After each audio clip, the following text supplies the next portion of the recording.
그럼 제가 기도하고 우리 주일진님의 찬양을 시작하겠습니다. 하나님 아버지 크신 은혜를 감사드립니다. 이렇게 우리가 주의 전에 모였습니다. 주님, 우리가 살아가면서 여러 가지를 만나고 때로는 넘어지고 지쳐서 앉아서 쉴 때도 있습니다. 많이 흔들리는데 그럴 때라도 주님 앞에 나와서 주님의 뜻을 구할 수 있게 하여 주시옵소서. 주님께서 우리를 향하신 계획하심을 우리가 알 수 있게 해주시고 우리의 마음이 이 시간 온전히 주님 앞에 나와서 오직 주님만 찬양할 수 있도록 하여 주시옵소서. 오늘의 모든 순서, 모든 시간 오직 주님만 있기를 원하며 예수님 이름으로 기도합니다. 아멘.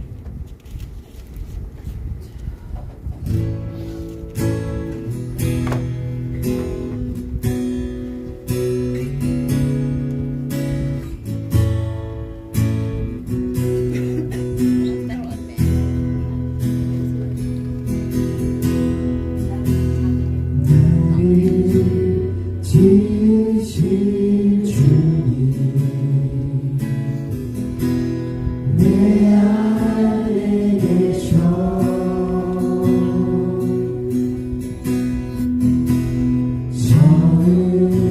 처음부터 내 삶을 그의 손에 있었죠. 내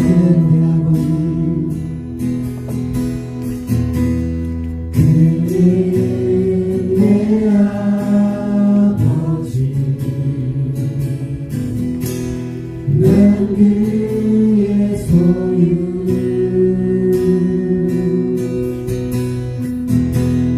내가 어딜 가든지 날 떠나지 않죠.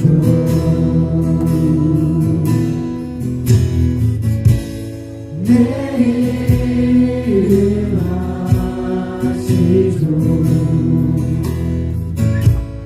내 모든 생각도 내 흐름을 다 닦아 주셨죠. 나를 지으신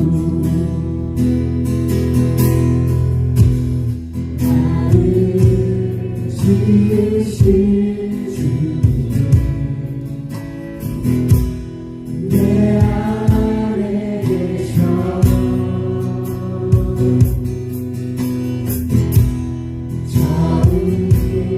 처음부터 내 삶을 그의 손에 있어주셔.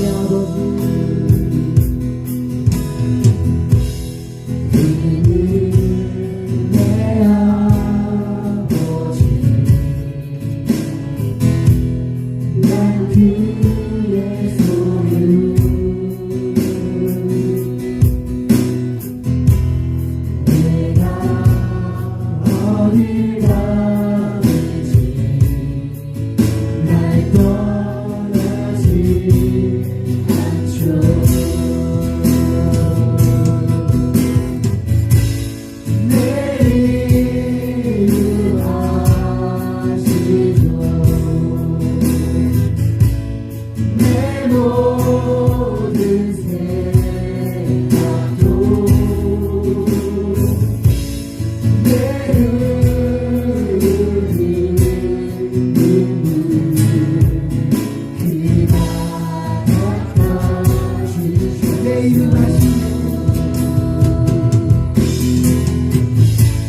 우리가 주님의 이름으로 강해질 수 있습니다. 주님께서 우리를 부르시는 그 자리가 폭풍 위라고 하더라도 주님을 믿고 걸어간다면 반석이 될 줄 믿습니다. 우리 함께 주님 나를 부르시니 찬양하시겠습니다.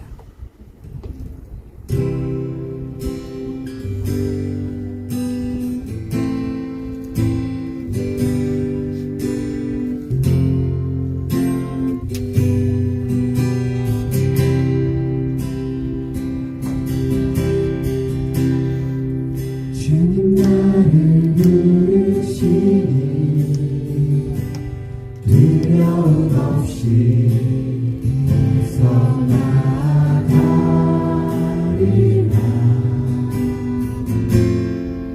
주님 나를 부르시니 주님 내게 오라시니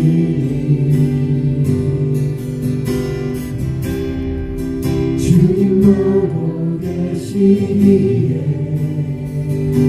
의심치 않고 바다를 걸어가리라.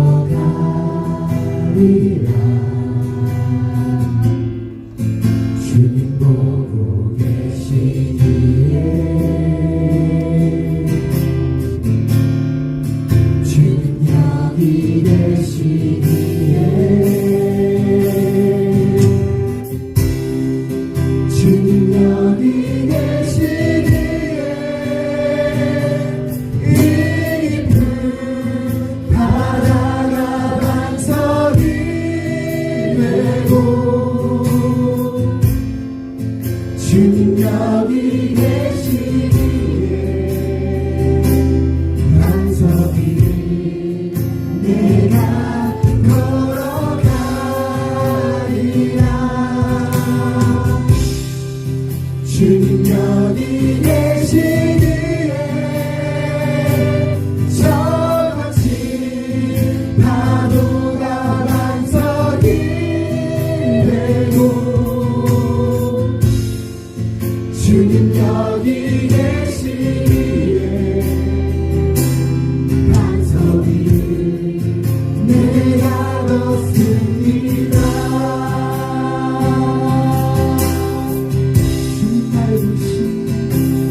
주님 여기 계시기에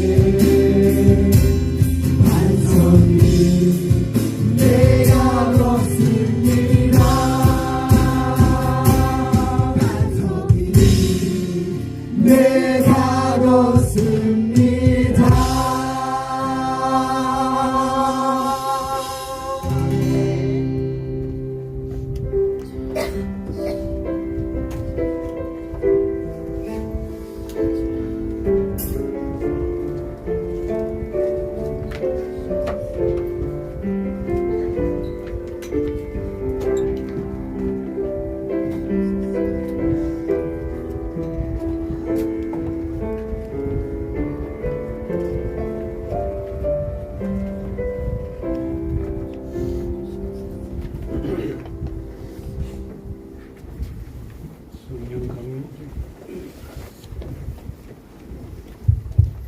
성령 강림 주일 예배를 하나님께 올려드리겠습니다.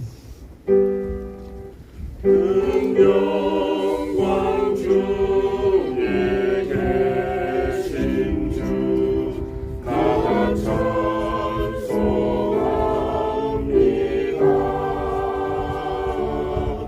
영원히 계신 주 이름 나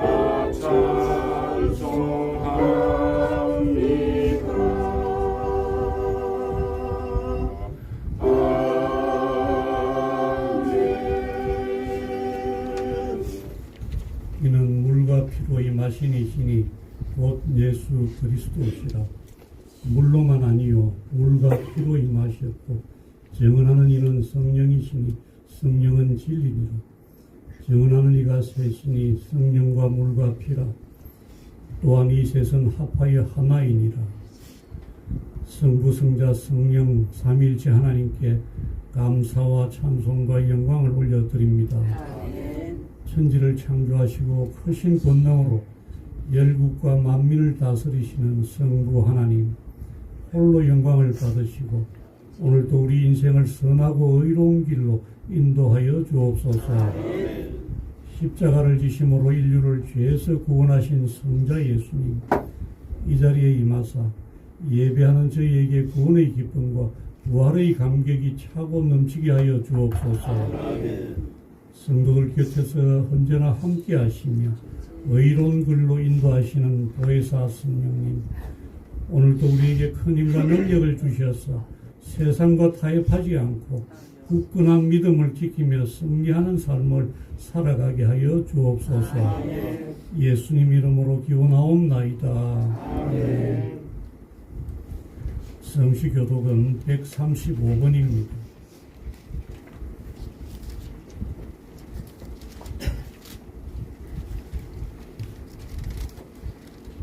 그의 위에 여호와의 영, 곧 지혜와 총명의 영이요 모략과 재능의 영이요 지식과 여호와를 경외하는 영이 강림하시니 오직 하나님이 성령으로 이것을 우리에게 보이셨으니 성령은 모든 것 곧 하나님의 깊은 것까지도 통달하십니다. 내가 아버지께 구하겠으니 그가 또 다른 보혜사를 너희에게 주사 영원토록 너희와 함께 있게 하니 그는 진리의 영이라.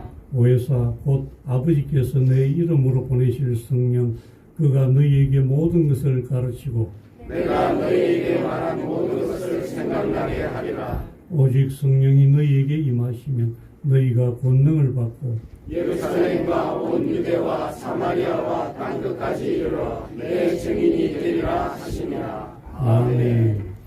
나는 전능하신 아버지 하나님 천지의 창조주를 믿습니다. 나는 그의 유일하신 아들 우리 주 예수 그리스도를 믿습니다. 그는 성령으로 잉태되어 동정녀 마리아에게서 나시고 본디오 빌라도에게 고난을 받아 십자가에 못 박혀 죽으시고 장사된 지 사흘 만에 죽은 자 가운데서 다시 살아나셨으며 하늘에 오르시어 전능하신 아버지 하나님 우편에 앉아 계시다가 거기로부터 살아있는 자와 죽은 자를 심판하러 오십니다. 나는 성령을 믿으며 거룩한 공교회와 성도의 교제와 죄를 용서받는 것과 몸의 부활과 영생을 믿습니다. 아멘.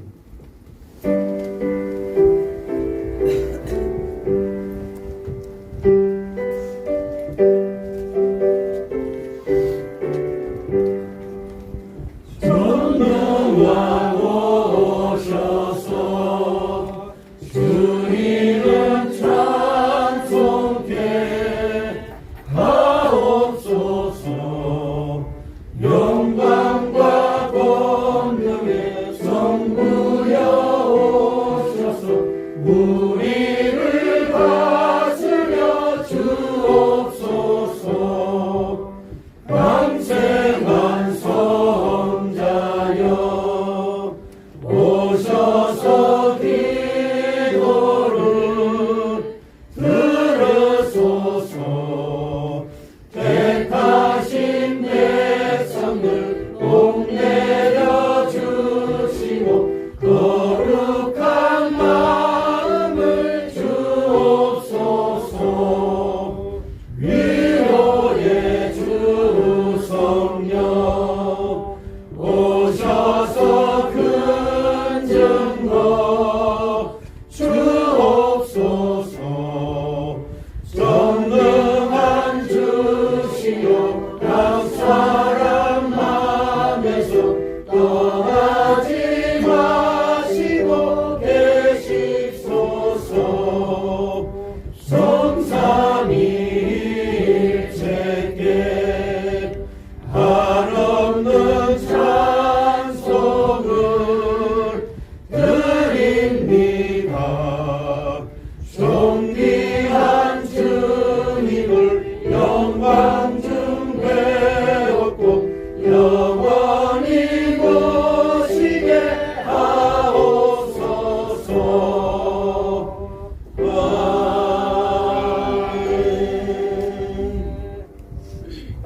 사랑과 은혜가 풍성하신 하나님 아버지, 오순절 성림 강림의 은혜를 기억하며 드리는 이 예배 가운데 성령의 충만함을 허락해 주옵소서.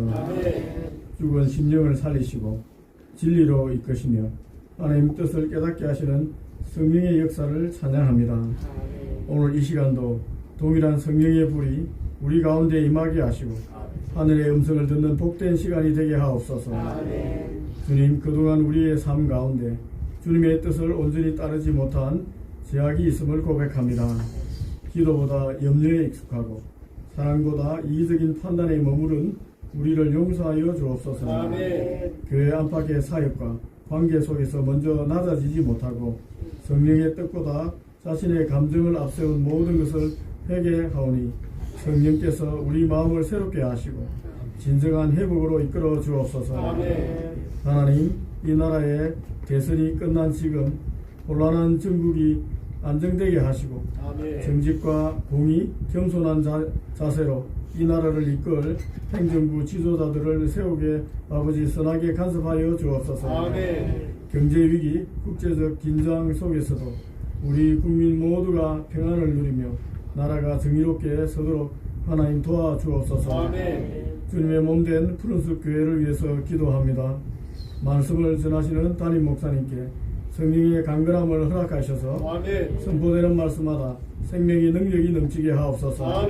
목회 사역과 말씀 사역 위에 기름 부으시고 담대함과 거룩한 감동으로 강단을 채워 주옵소서.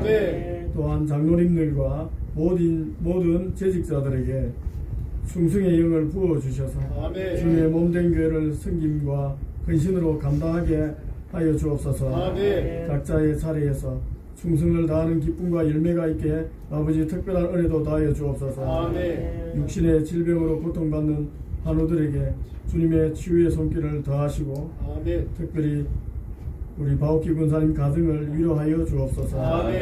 사랑하는 이를 주님의 품에 보내드린 기쁨 슬픔 가운데 하늘의 소망이 비치게 하시고 성령의 위로가 유족 한 사람 한 사람의 마음을 감사하게 하옵소서.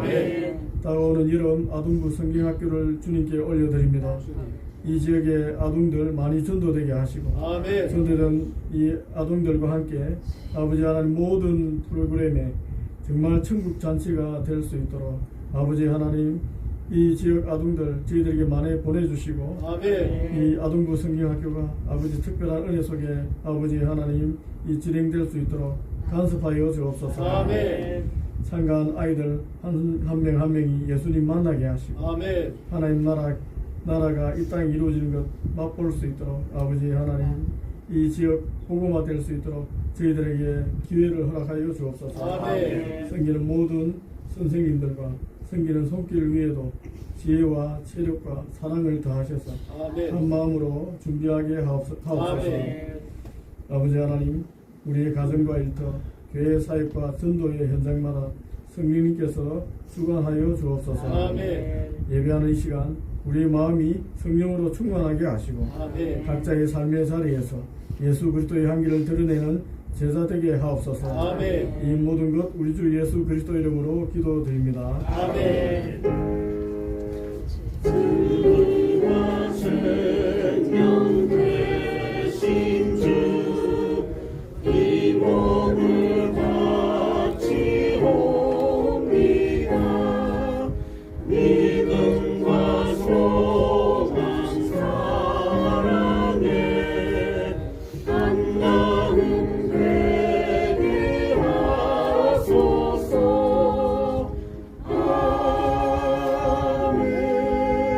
아멘.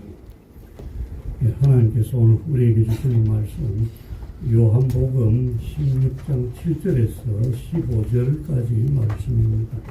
신약성경 175쪽이 되겠습니다.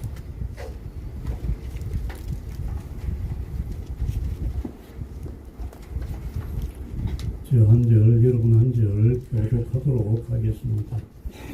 그러나 내가 너희에게 실상을 말하노니 내가 떠나가는 것이 너희에게 유익이라. 내가 떠나가지 아니하면 보혜사가 너희에게로 오시지 아니할 것이요 가면 내가 그를 너희에게로 보내리니. 그가 와서 죄에 대하여 의에 대하여 심판에 대하여 세상을 책망하시리라. 죄에 대하여라 하면 그들이 나를 믿지 아니함이요 의에 대하여 하면 내가 아버지께로 가니 너희가 다시 나를 보지 못하느뇨. 심판에 대하여라 하면 이 세상 임금이 심판을 받았습니다. 내가 아직도 너희에게 의존하노라. 지금은 너희가 감당하지 못하리라. 그러나 진리의 성령이 오시면 그가 너희를 모든 진리 가운데로 인도하시리니 그가 스스로 말하지 않고 오직 들은 것을 말하며 장래 일을 너희에게 알리시리라. 그가 내 영광을 나타내리니 내 것을 가지고 너희에게 알리시겠습니다. 다같이 무릇 아버지께 있는 것은 다 내 것이다. 그러므로 내가 말하기를 그가 내 것을 가지고 너희에게 알리시리라 하였노라. 아멘.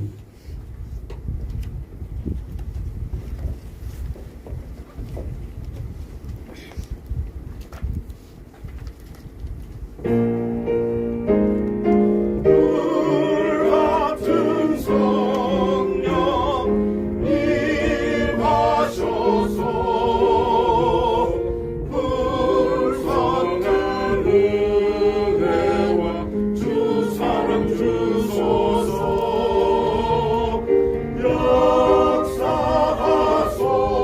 역사하소서. 이 시간에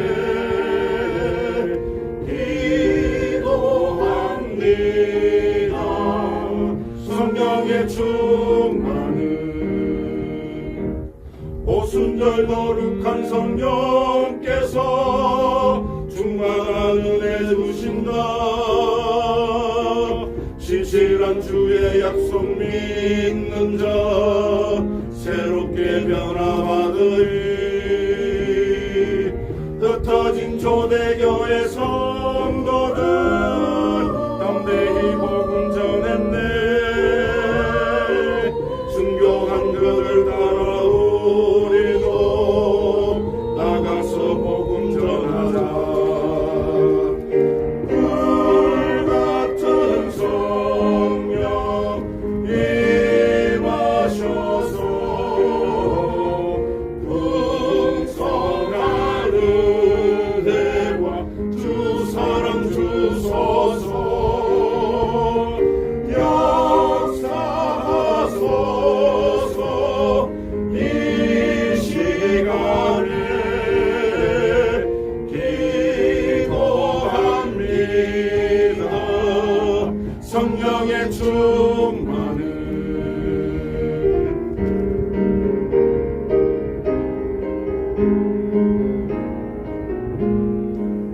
이 세상 어두움에 찼으나 이 믿음 변치 않으리. 성령의 뜨거운 그 불길이 교회에 새 힘을 주네.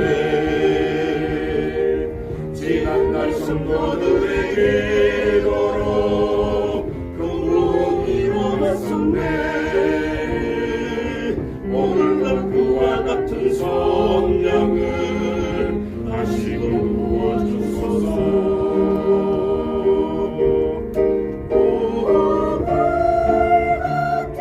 주의 성령 임하셔서 풍성한 은혜와 주 사랑 주소서. 역사하소서. 이 시간에 기도합니다. 성령의 충만을 성령의 충만을 성령의 충만을.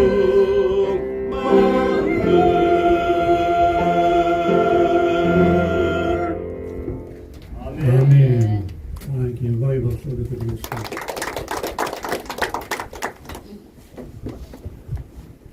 예, 샬롬. 반갑습니다. 오늘은 성령강림 주일입니다. 우리 말씀의 제목을 한번 읽어볼까요? 한번 읽어보시겠습니다. 시작. 성령님의 두 가지 사역이 있습니다. 크게 대비를 하면 큰 두 가지 사역이 있지만은 세세하게 분류를 하면 굉장히 많습니다. 그 중에서 성령님의 사역 가운데 하나는 우리에게 간절하게 필요한 것이 하나님 성령의 위로하심입니다. 위로하심. 성령님은 제가 이제 오늘 성령 강림 주일에 왜 이야기를 하고자 하는가 하면 여러분들 주보에 보시면 우리 바오키 권사님이 힘든 일을 당하셨는데 그 내용을 갖다 제가 적어놓지를 않았습니다. 그래가지고 어제 저녁에 주보가 이렇게 인쇄가 되었습니다.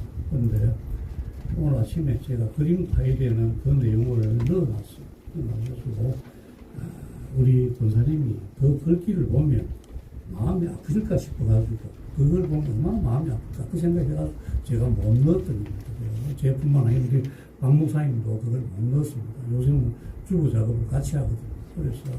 그래서 오늘은 그래도 그림 파일에는 이 내용을 넣자 해서 넣었습니다. 성령의 위로하심이 필요한 것은 이렇습니다. LA 무슨 교인지 모르겠습니다만 유명한 목사님인데 강준민 목사님이라는 분이 계십니다. 그분은 뭐 저보다는 훨씬 젊은 그런 목사님이신데 이분의 사모님, 그러니까 그 부인 되시는 사모님이 폐암에 걸렸습니다. 폐암에 걸렸는데 폐를 절제하게 되었습니다. 폐를 갖다 한쪽 폐를 잘라내요. 그래서 그래야 목숨을 건질 수 있으니까 잘라냈습니다. 잘라냈는데 그 고통이 너무 심한 거예요. 심하기 때문에 남편으로서 그 고통을 갖다가 함께 나누고 싶어가지고 위로의 말을 갖다가 건네는데 그 위로의 말이 위로가 안 되는 겁니다. 오히려 그것이 더 화관이 돼서 싸움이 되기도 하고 그래 돼버립니다. 그러니까 그걸 느꼈다면 사람의 말로서는 위로하는 게 한계가 있구나 느꼈다면 그래서 오로지 성령님께 의지하면서 기도를 하면서 성령의 위로하심이 필요합니다. 간절하게 기도를 했다는 겁니다. 자, 그래서 성령의 위로하심의 사역이 굉장히 우리에게는 큰 것입니다. 특별히 이 자리에 바오키 권사님, 또 이민지 선생님 그 마음에 또 유족들이 모든 마음에 성령님의 크신 위로가 있기를 바랍니다. 네. 하나님이 사람을 만드실 때 흙으로 사람을 지으시고 땅에 흙으로 사람을 지으시고 생기를 그 코에 불어넣어서 생명이 되었다 그랬습니다. 인간은 영적인 존재가 된 것입니다. 그런데 인간이 죄를 짓게 되었습니다. 하나님과 관계가 끊어졌습니다. 영적인 교제가 단절이 되어버린 것입니다. 그래서 사람이 이렇게 죄를 성을 가지고 태어나가지고 죄를 짓다 보니까 하나님과 관계가 단절되니까 이것을 회복하는 구원이라는 문제가 생기게 되었습니다. 그리고 세상에 인간이 늘어남으로 말미암아 죄악이 자꾸 넘치게 됐습니다. 죄성을 가진 인간들이 자꾸 태어나가지고 하다 보니까 성령께서 떠나버리신 겁니다. 창세기 6장 3절을 보니까 나의 영이 영원히 사람과 함께 하지 아니하리니 이는 그들이 육신이 됨이라 그랬습니다. 육신이 되었다는 것은 영이 죽은 상태라는 겁니다. 태어날 때부터 영이 죽은 상태로 태어난다는 겁니다. 그러자 하나님의 나라가 없어져 버린 겁니다. 이 땅에 있던 하나님의 나라가 없어져 버린 겁니다. 그래서 두 가지 문제가 생겼습니다. 인간이 구원받아야 되는 문제하고 하나님 나라를 회복해야 하는 문제, 두 가지 문제가 생긴 겁니다. 그래서 예수님이 오시게 됐습니다. 예수 그리스도께서 십자가에서 우리 죄를 대속하시기 때문에 믿는 자는 구원을 받게 된 겁니다. 그래서 인간의 구원 문제는 해결이 됩니다. 그런데 하나님 나라를 회복하는 게 또 문제입니다. 하나님 나라는 성령이 떠나심으로 말미암아 하나님 나라를 잃어버리게 됐으니까 성령이 오셔야 되는 것입니다.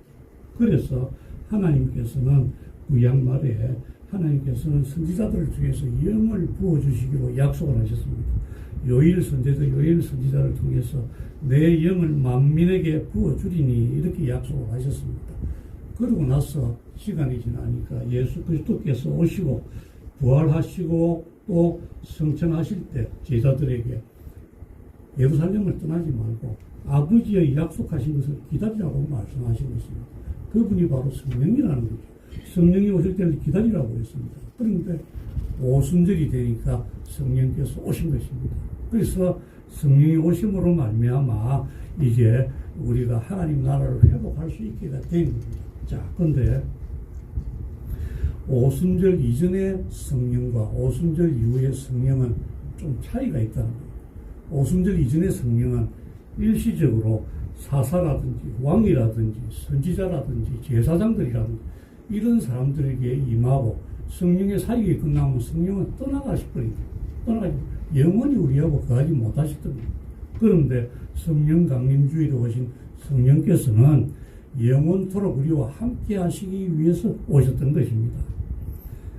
오순절 성령 강림은 예수께서 오셔가지고 하나님 나라를 선포하시고 공생애를 시작하시고 하나님 나라를 건설하시고 그러고 나서 십자가 사건으로 하나님 나라를 완성하셨는데 예수님은 이 땅에 더 이상 계실 수가 없고 부활하고 성천하셔야 되는 겁니다. 그렇게 되면 제자들은 불안해집니다. 우리는 누구를 믿고 따라야 됩니까? 이렇게 되겠죠. 그래서 하나님께서는 오순절 성령 강림을 계획해 놓으셨던 겁니다. 예수 그리스도께서 세우신 하나님 나라에 성령께서 오시게 한 겁니다. 그 언제 오셨어요? 오순절에 오신 겁니다. 오순절은 언제를 말하는 겁니까? 부활 후 50일, 부활 후 50일째 되는 날에 오순절에 오는데, 오순절에는 유대인 명절입니다. 유대인들의 명절입니다. 77절이라고도 하고, 첫 50개월 수학에서 하나님께 제사 지내는 날입니다. 그래서 예루살렘에 엄청나게 많은 사람들이 모이게 됩니다. 그때 성령께서 오신 것입니다.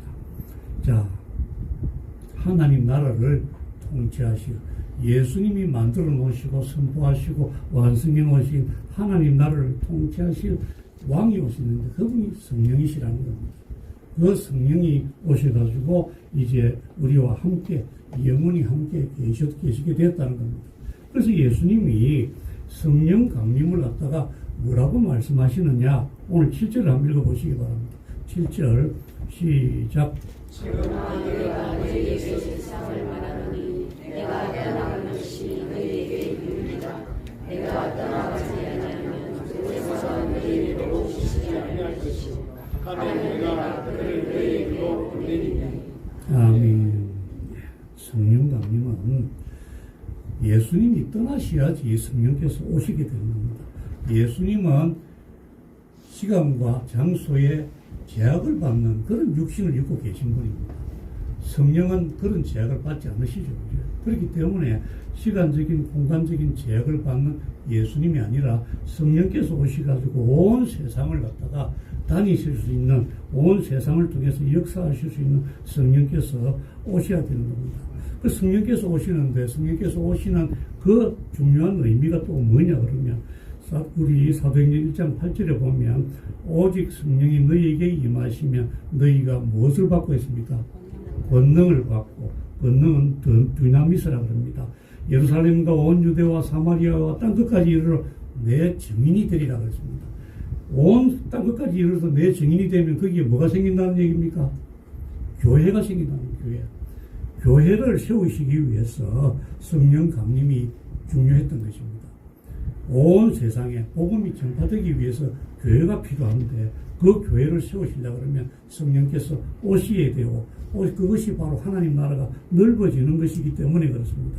그래서 성령 강림절은 바로 교회의 생일이기도 하고 교회 역사가 시작된 것이기도 하고 우리 기독교가 시작된 것이기도 하다는 겁니다. 자, 성령의 오심이 그리스도인들에게 의미하는 바가 무엇인지에 관해서 오늘 말씀을 하고 있습니다. 성령이 오신 것은 새로운 시작이 아니라 예수 그리스도의 사역을 더 이어가지고 시작하신 일을 이어가기 위한 일입니다. 본문 앞에 보면 세상의 적대감이나 예수님이 안 계심으로 인해 가지고 제자들이 불안해하는 내용들이 나와 있습니다. 그래서 예수님이 내가 떠나가는 것이 너희에게 유익이라 이렇게 말씀하시는 겁니다. 성령께서 오시면 그 보혜사가 예수님이 떠나지 아니하시면 보혜사가 오시지 않을 것이고 보혜사가 오시면 제자들과 영원히 함께 계실 것이기 때문에 너희들 속에 계실 것이다. 그렇기 때문에 내가 떠나가는 것이 유익하다. 이렇게 말씀하고 계신 것입니다. 그런데 성령이 함께 하시게 되면 두 가지 의미에서 그리스도인들에게 유익이 있다고 말씀을 지금 오늘 본문에서 하고 계십니다. 자, 8절을 한번 읽어보시기 바랍니다. 8절 시작. 그가 와서 죄에 대하여 의에 대하여 심판에 대하여 세상을 책망하시리라. 아멘. 그리고 13절을 읽어보시기 바랍니다. 13절 시작. 그러나 주의 성령이 오시면 그가 너희를 모든 진리 가운데로 인도하시니 그가 스스로가 말하지 않고 오직 그것을 말하는 장세일을 알게 하시리라. 아멘. 성령께서 하시는 역할이 세상을 책망하시는 역할과 또 성도들을 진리로 인도하시는 역할, 이 두 가지를 크게 하신다는 겁니다. 이것이 초대교회 때나 지금이나 동일하게 진행이 되고 있는 것입니다. 그러면 성령이 책망하시는 사역이, 그 성령의 사역이 무엇인가 하는 거죠. 그래서 8절에 보니까 그가 와서 죄에 대해서, 의에 대해서, 심판에 대해서 세상을 책망하시리라, 그렇게 기록을 하고 있습니다. 죄에 대해서라 하면 9절에 보니까 죄에 대하여라 하면 그들이 나를 믿지 아니하며 그랬습니다. 성령께서 세상을 꾸짖어서 하시는 첫 번째 그 꾸짖음이 죄에 대한 개념입니다. 죄는 금지된 것을 행하거나 행하라 하는 것을 하지 않는 것, 그것을 죄라고 할 수 있겠지만 세상 사람들은 외적으로 드러난 것을 자꾸 죄라고 여깁니다.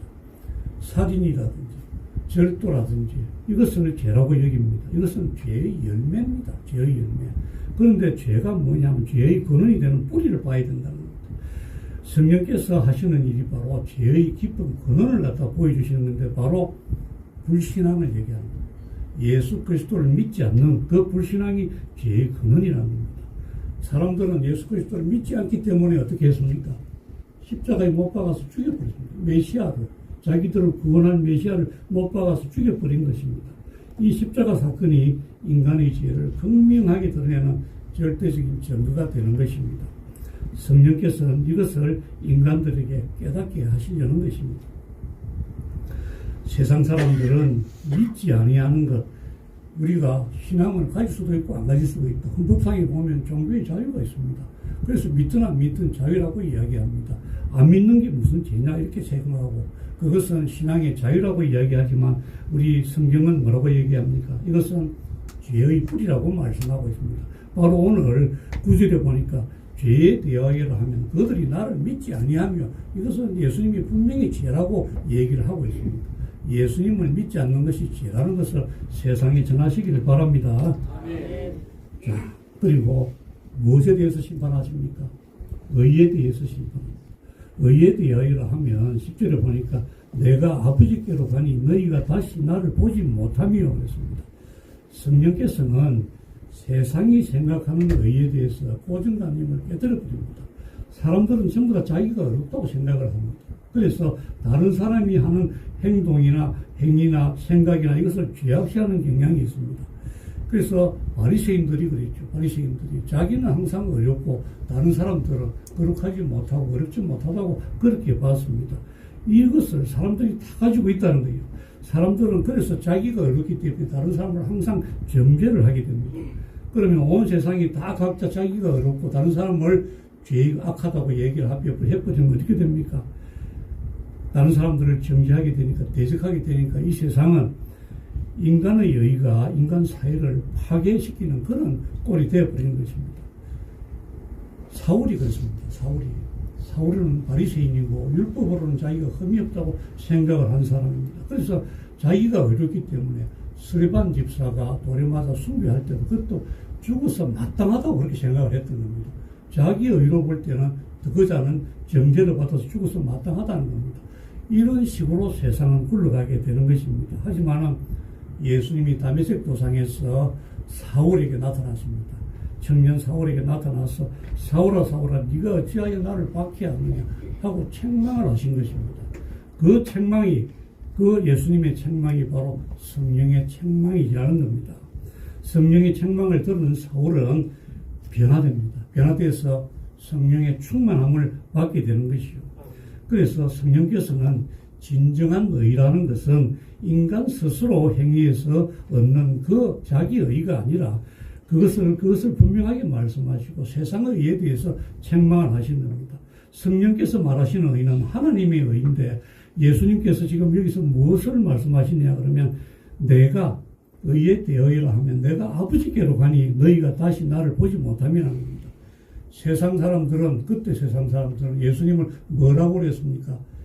저주를 받았어. 하나님의 저주를 받아서 십자가에 못 박혔다고 그렇게 생각을 했습니다. 그런데 죽으신 예수님이 부활하셨어요. 부활하니까 어떻게 된 겁니까? 하나님께서 예수 그리스도를 의롭다고 인정을 해주신 것입니다. 부활 승천하신 것이.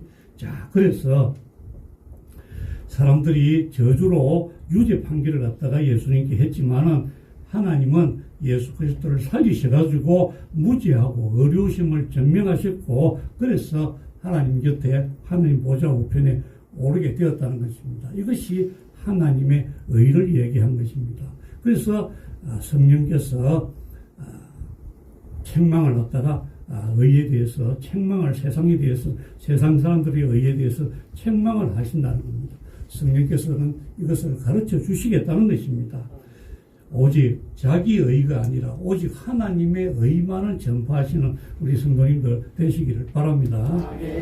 자, 그리고 심판에 대해서 책망을 하십니다. 자, 11절을 한번 읽어보시겠습니다. 11절 시작. 심판에 대하여라 함은 이 세상 인간이 심판을 받았습니다. 아멘. 자, 세상 사람들은 힘든 일을 겪으면 그 누군가 속죄양을 자꾸 만들어내고 스스로가 자꾸 사람을 심판하려고 합니다. 초대교회 때나 지금이나 세상은 만만하면 교회의 흠을 잡습니다. 그리고 예수님과 그리스도인들을 심판하고 정죄하고 심지어는 죽이기도 하고 그렇다는 겁니다. 초대교회 때부터 지금까지 그리워왔다는 것이죠. 자, 그래서 세상이 예수님과 그리스도인들을 심판한다고 생각을 하고 있습니다. 하지만 성령께서는 세상이 심판을 행하는 그것으로 심판을 받은 것이라고 얘기를 하고 있습니다. 왜 그러냐 하면 세상 임금인 사단의 권세가 뭡니까? 사단의 권세는 죄의 권세와 죽음의 권세죠. 사망의 권세입니다. 우리가 죄를 지으면 사단이 뭐라고 얘기를 합니까? 네가 목 살면서 죄를 짓느냐? 응? 네가 목 살면서 어떻게 죄를 짓느냐? 그 죄를 자꾸 정죄를 한다는 거죠. 응? 그래가지고 네가 구원받을 수 있을 것 같냐? 하면서 그렇게 정죄를 하는 겁니다. 그러면서 또 죽음의 권세를 가지고 있습니다. 죽으면 끝이라고 자꾸 얘기를 합니다. 죽으면 끝이라고. 성도들에게 찾아와가지고 마귀가 속삭이면 죽으면 끝이지 죽음이 뭐가 있겠느냐 그렇게 얘기하고 있는 것입니다. 하지만 예수님은 마귀의 일을 멸하러 세상에 오셨다 그랬습니다. 그러면서 십자가에서 다 이루었다고 십자가에서 외치셨습니다. 그러면서 우리 십자가의 죽으심으로 우리의 죄를 갖다가 다 가지고 죽으셨기 때문에 우리가 믿기만 하면 죄에서 사함을 받습니다. 그래서 마귀가 우리를 정죄하지 못하게 되는 겁니다.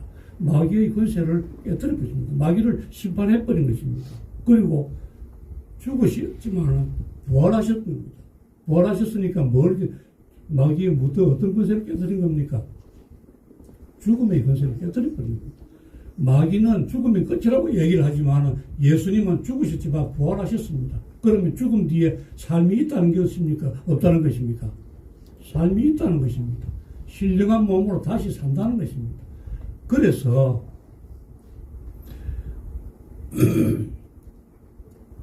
사망이 우리를 주장하지 못하고 사단의 그 거짓말을 갖다가 다 깨뜨려 버린 겁니다. 그래서 그것을 오늘 심판에 대하여라 하면 세상 임금이 심판을 받았다는 겁니다. 자, 그리스도께서 부활하심으로써 사망 권세를 깨뜨리고 사단의 세력을 부수어 버렸습니다. 그래서 사망이 우리를 주장하지 못하게 되고 죽음으로써 끝나는 것이 아니라 우리는 신령한 몸으로 다시 부활할 수 있다는 것을 성도들은 알게 되고 깨우치게 되었다는 것입니다. 그래서 믿는 자에게는 뭘 주신다고요? 영생이 허락이 되어 있다는 것입니다. 예수님처럼 영생이 허락이 되어 있고 보장이 되어 있다는 것입니다. 예수님이 바로 그 부활의 첫 열매이기 때문에 그런 것입니다. 자, 믿음으로써 영생을 얻을 수 있다는 것입니다. 그래서 사도 바울은 이 감격을 정말 승리의 탄성으로 지금 고린도전서 15장 55절에 보면 이렇게 되어 있습니다. 사망아 너희 이기는 것이 어디 있느냐? 사망아 너희 쏘는 것이 어디 있느냐? 이러면서 마귀의 권세를 조롱할 수가 있었던 겁니다. 그리스도의 죽으심과 부활로 말미암아 이 세상 임금 사단은 심판을 받았다는 것을 얘기하고 있습니다. 그런데 아직도 세상이 이 폐장병인 사단을 갖다가 정말 어떤 유혹에 넘어가가지고 여전히 속임을 당하고 있죠. 세상 사람들은 죽으면 다 끝이다 이렇게 생각하고 있는 겁니다. 죽음 너머의 영생에 대해서 소망이 전혀 없이 살아가고 있도록 얘기를 하고 있는 것입니다. 그래서 성령께서는 예수 그리스도를 믿는 우리는 정죄를 받지 않습니다. 그러나 거부하는 사람마다 두려운 심판이 기다리고 있음을 알게 하고 있습니다. 우리는 사망의 심판을 받지 않는다는 것입니다. 성령께서 이것을 깨우치기를 바라고 또 이것을 전하기를 바라고 계신다는 것입니다. 자, 성령께서 책망하시는 역할 세 가지를 갖다가 말씀을 하셨습니다. 무엇에 대하여요? 처음에 죄에 대하여, 그 다음에 의에 대하여, 그 다음에 심판에 대하여 세상을 책망하시는 역할을 하신다는 겁니다. 그 다음에 또 무슨 역할이 있다고 그랬습니까? 12절과 13절을 읽어보시겠습니다. 시작. 내가 아직도 너희에게 이를 것이 많으나 지금은 너희가 감당하지 못하리라. 그러나 진리의 주님이 오시면 그가 너희를 모든 진리 가운데로 인도하시리니 그가 스스로 말하지 않고 오직 들은 것을 말하며 장래 일을 너희에게 알리시리라. 아멘. 성령께서는 진리의 영으로 오셔서 청중들을 모든 진리 가운데로 인도하는 역할을 합니다. 사도 요한은 지금 요한복음을 쓰면서 성령의 사역이 예수님과 아주 밀접하게 연관이 있다는 것을 계속 강조하고 있습니다. 성령이 앞으로 있을 일, 장래의 일을 계시해 주신다고 그렇게 얘기를 하고 있습니다. 자, 성령은 보혜사라고 이야기합니다. 보혜사는 헬라어로 파라클레이토스입니다. 파라클레이토스는 곁에서 돕는 자, 위로하는 자, 또 변호사 이런 의미를 다 가지고 있습니다. 가장 큰 역할이 또 우리를 도와주시고 위로해 주시는 분이 성령이시라는 것입니다. 자, 성령의 계시는 인도와 계시는 예수님이 이제 떠나가시면 부재하시게 되면 제자들이 불안해집니다. 또 세상의 박해를 또 경험해야 되는 남아있는 사람들에게는 아주 불안한 사건들입니다. 그래서 현재와 미래의 제자들이 길을 잃지 않도록 성령께서 도와주실 것이라는 겁니다. 그러면서 14절과 15절에 보면 예수님과 성령은 연속적이고 연속성을 가지고 있고 친밀성을 가지고 있다는 겁니다. 또 예수님과 하나님 아버지의 관계도 연속성과 친밀성으로 연결되어 있다는 것입니다. 그래서 사도 요한이 요한복음을 쓰면서 예수님의 말씀을 이렇게 기록을 하고 있는 것은 예수님의 성천 이후에 예수님이 이제 아직까지 이 본문상으로는 아직 돌아가시지 않았습니다. 하지만은 예수님이 성천하시고 있는 한 이후에 교회의 시대를 기록하고 암시하고 지금 그 복음서를 기록하고 있는 것입니다. 교회의 시대는 성령의 사역을 필요로 하고 그때는 성령의 시대가 된다는 것을 암시해주고 있는 것입니다. 이 성령의 사역은 예수님과 별도의 사역이 아니라 예수님의 사역을 계속해서 가지고 있는 연속성을 가지고 있다는 것입니다. 단지 예수님이 성천한 이후에는 새로운 상황이 전개되기 때문에 새로운 방식으로 역사를 하신다는 것입니다.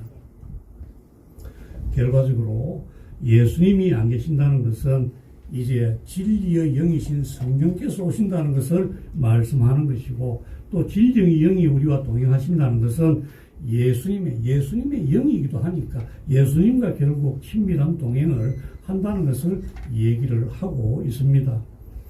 세상을 향한 그 성령의 역사는 세상에 대해서는 책망을 하시고 또 성도들을 향해서는 성령의 사역, 인도하시는 사역을 하신다는 겁니다. 그래서 분명한 세상을 향한 책망과 또 세상에 대한 성도를 향한 인도에는 분명한 차이가 있습니다.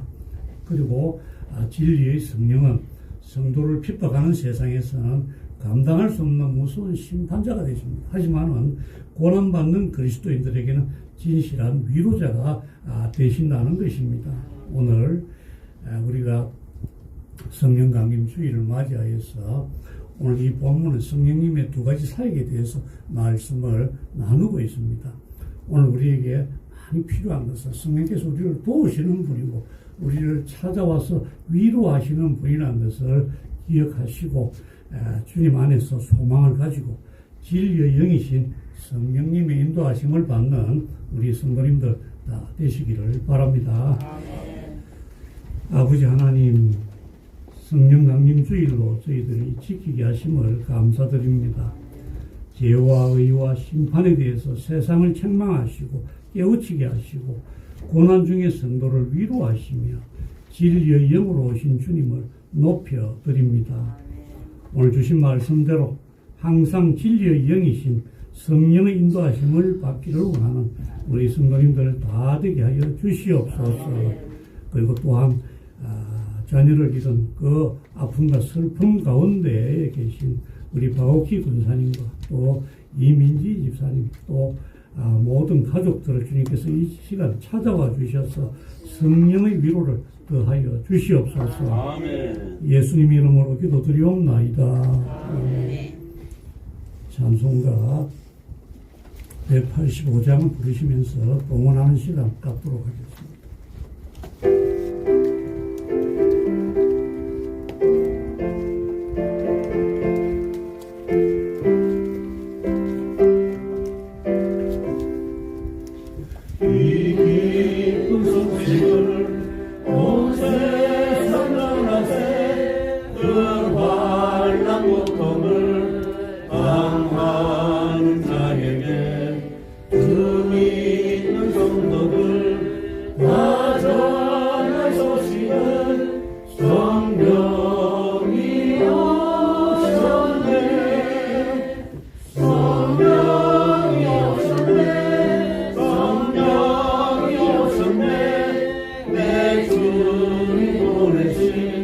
성령이 오셨네. 이 기쁜 소식을 온 세상 전하세. 성령이 오셨네. 만왕의 영께서 저 사로잡힌 자 다 구원하시고 장자유 주셨네. 승리의 노래가 온 성에 들리니 성령이 오셨네. 성령이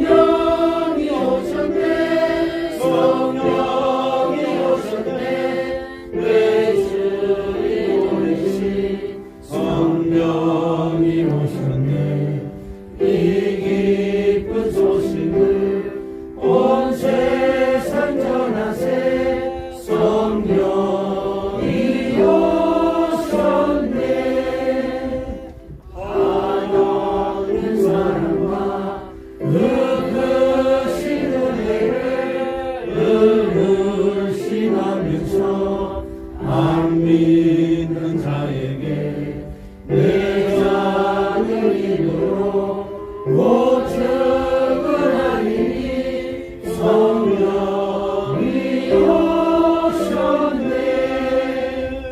성령이 오셨네 성령이 오셨네 내 주님 오르신 성령이 오셨네 이 기쁜 소식을 온 세상 전하세 성령이 오셨네.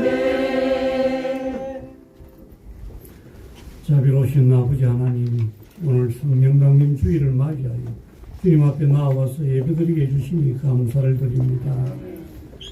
주님께서 사랑하시는 귀한 성도님들, 주님께서 베풀으신 은혜에 감사하면서 귀한 예물을 올려드립니다.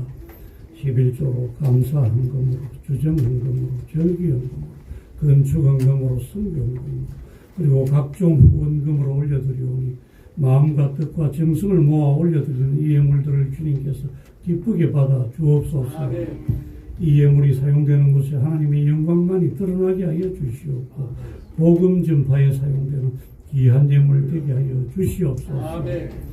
우리 성도님들 세상 살아가는 동안 물질 때문에 어려움 당하지 않도록 아름답고 기름진 것들로 풍성하게 채워 주시옵소서. 주님께서 이 예물들을 향기로운 예물로 받아 주신 줄 믿사오며 감사드리며 예수님 이름으로 기도드리옵나이다.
이제는 우리 주 예수 그리스도의 은혜와 하나님 아버지의 지극하신 사랑하심과 성령의 교통하심과 인도하심이 항상 진리의 영이신 성령님의 인도하심과 위로하심을 받기를 원하는 우리 온 성도님들 머리 위에와 그 가정과 생업의 현장 위에 우리 푸른숲 교회 위에 우리가 품고 기도하는 이 지역 위에 이 땅의 모든 교회들과 선교사들 위에 그리고 또 환난을 당한 바우키 권사님과 그 가정과 가족들을 위해 이제로부터 영원토록 항상 함께 계시옵기를 간절히 축원하옵나이다. 주 이름으로 모여서 우리가 주님을 해오실 때 언제나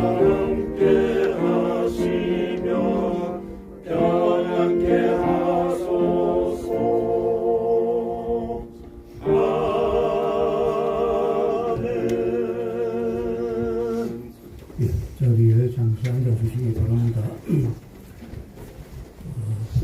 제가 한 분 소개할 분이 있어서 그렇습니다. 자, 호유진 집사님입니까? 자, 남편 되시는 분하고 우리 이지윤 집사님하고는 그 모라교회 친구였습니다.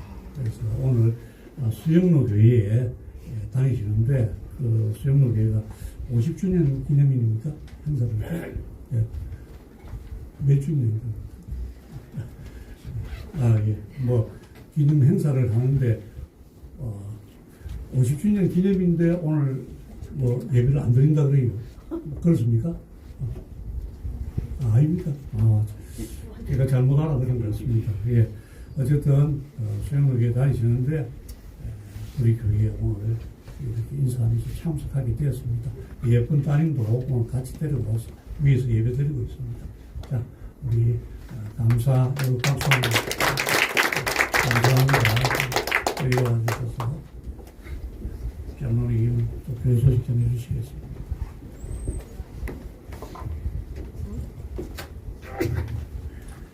네, 반갑습니다. 교회 소식 전하겠습니다. 오늘은 성령 강림 주일입니다.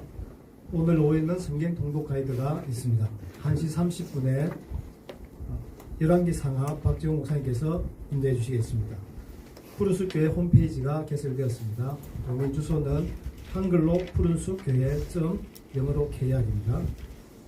매일 새벽 6시에 본당에서 새벽 기도가 진행되고 있습니다.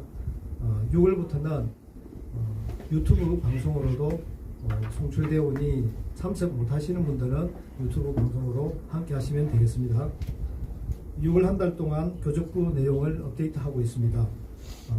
이 관계로 박지용 목사님 또는 구역장들이 전화 주시면 친절하게 잘 응대해 주시기 바랍니다. 6월 부서장 회의는 6월 15일 주일 찬양 예배 후에 있겠습니다.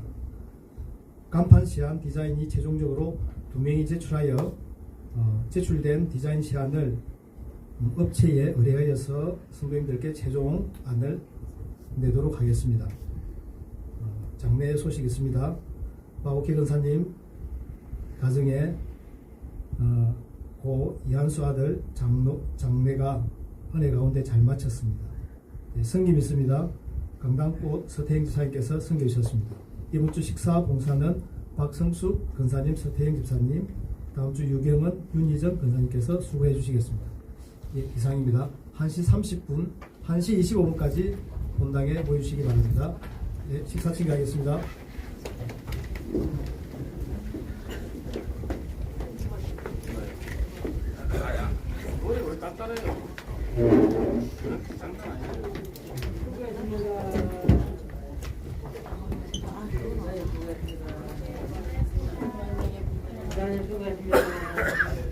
오늘 많이 찍을게요.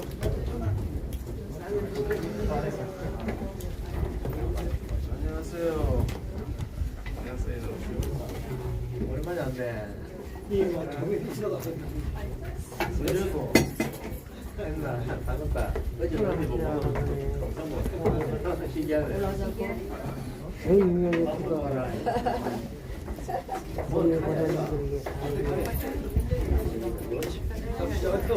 말씀을 듣고 성령의 피가 예수님 피가